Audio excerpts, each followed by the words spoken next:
Hey, welcome in. Today I'm going to be painting a snowy landscape in a tiny little gouache panel. I'm going to be using my Hemi gouache for this, as you just saw, and I'm going to sketch it out while we watch. I wanted to say that I'm so excited to bring this to you. Many people requested to have a snowy landscape, which is just challenging in any medium.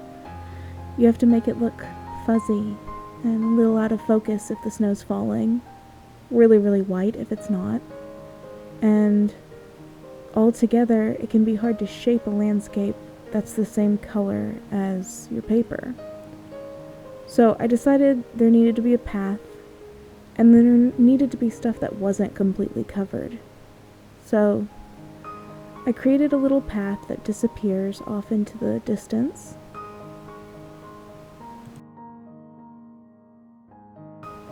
One of the things I thought that could make this landscape even more special was some sort of light element that really captured the fuzziness. I'm not completely sure I did my idea justice here, but I wanted the sun to be rising through the trees on the left. Doing that would mean different tones from left to right in the painting, which would add interest. And I really like present light that you capture. And usually that's what you do with the most white portion of your paper. And as you see, I will try and capture that after I'm done sketching. It'll be the first thing I do. Learning from my beach video and my beach painting, I'm going to attempt to really start with the sky and the background and build forward, which is what I think you're taught to do. I'm learning on my own through trial and error and enjoying it immensely. I tend to learn through failure better than I learn through someone telling me.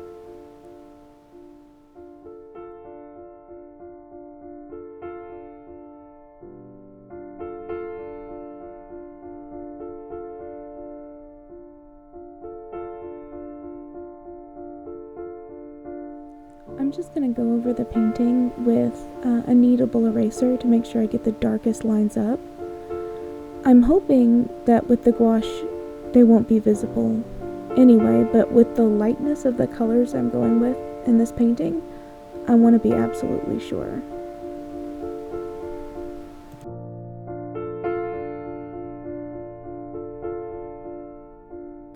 So like I said, I'm going to start with the sky, and I'm just putting in like a very light wash of like a pinkish orange. I'm doing that not just because I want to see the sky through the trees in small spaces so that I don't have to quite block in the trees as much as maybe I will toward the end of this, but also I want to go more dramatic with the sky because I learned that the hard way as well.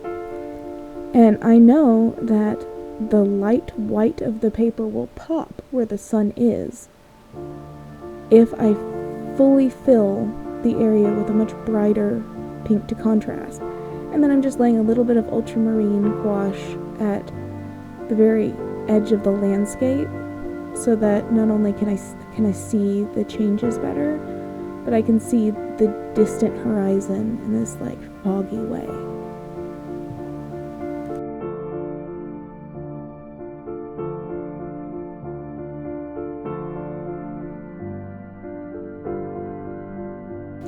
Here, as you can see, I'm using the same colors I used to block in the background to create that line moving us forward, the tracks in the snow that create this nice road and really nice distance in the painting, create this visual idea that it's disappearing off into the background. And obviously I missed some lines, so I had to pick those up as well. I want to make sure the way those two lines come together before the background really sells the distance and the curve of the road. So I need to make sure that I get that in.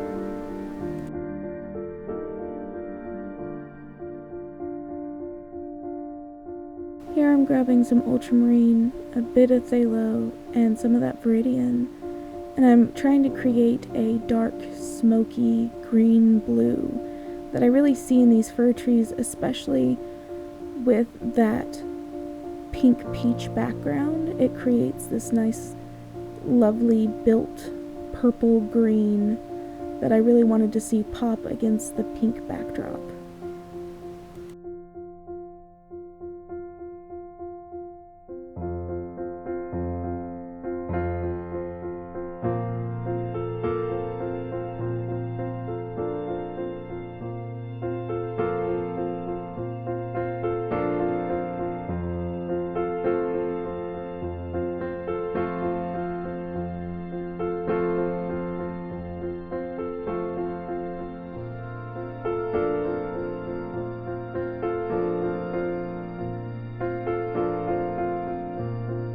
Here I'm reminding myself that the foreground snow is not going to be pearly white.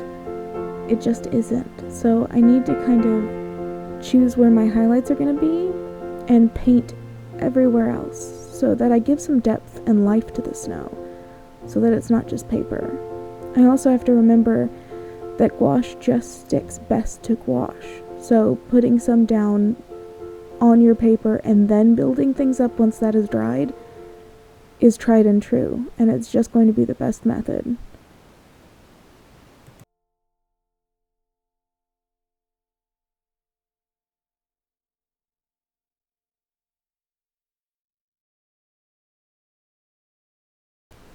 Here I cut out the extremely lengthy mixing just the right color and wanted to let you know that this is just the phthalo blue, like the really dark staining blue with that really deep crimson red.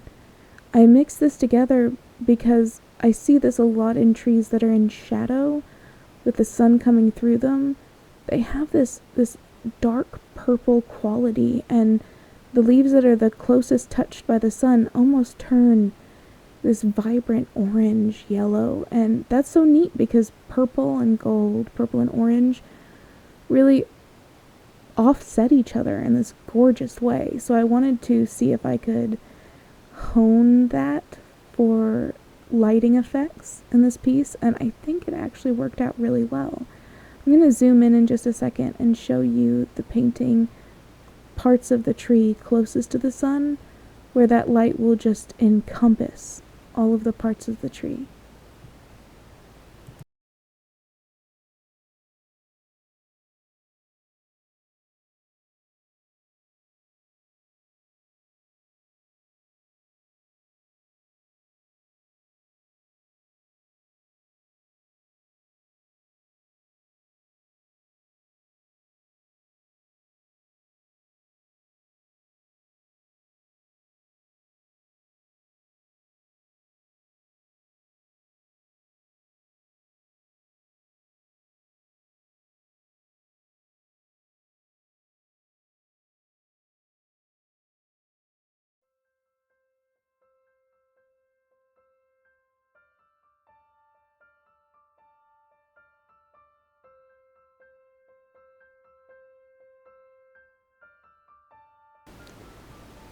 I'm going to just add a little bit of background so that you can see the tree line all the way back there, but just faintly, like it disappears into the light and the snow.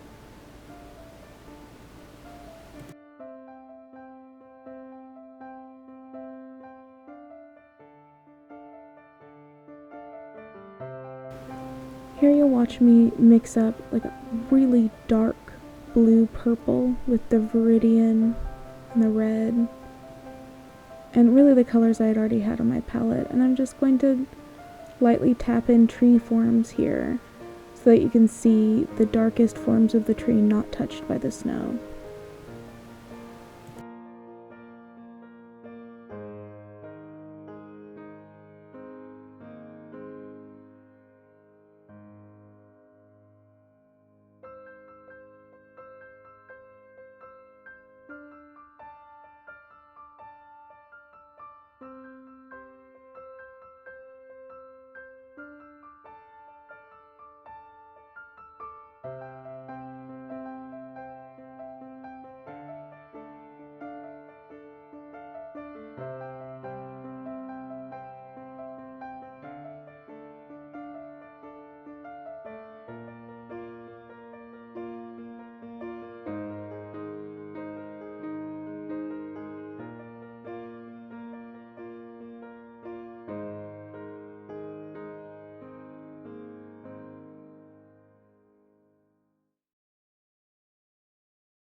in just a moment you'll see me take white gouache, mix it in, and add a little touch of snow here and there. But I'm really enjoying how this is turning out. So I won't add too much, just enough to add the snow on some of the branches, just enough to add a little bit more interest to the foreground, and that'll be it for me. So I wanted to say